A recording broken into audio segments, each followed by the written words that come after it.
Okay guys, so here we go. First lesson on covalent bonding. There's two things that I really want you to remember, so put this in your brain, okay? Covalent bonding happens between non-metals and non-metals. There cannot be a metal involved in a covalent bond.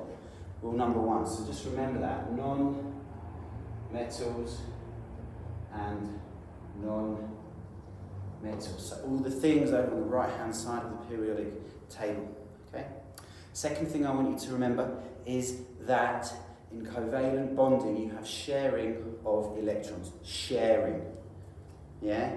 Not transferring, giving away and losing them, no, sharing. So I'm going to write that down there for you. Sharing electrons. Alright, so the first example, and the example that I want you to use as your base is going to be of water, very famous covalently bonded molecule, which is H2O. Now from that formula we know that there are two hydrogens and one oxygen. So we can start our drawing there. Now hydrogen is in group 1. What does that mean? It means there's one electron in the outside shell. One electron in the outside shell.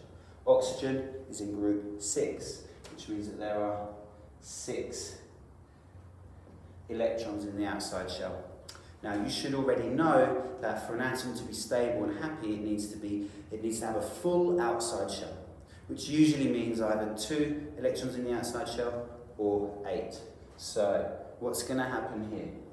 Hydrogen wants to get one more to be full, to have 2 electrons, and the oxygen needs 2 more.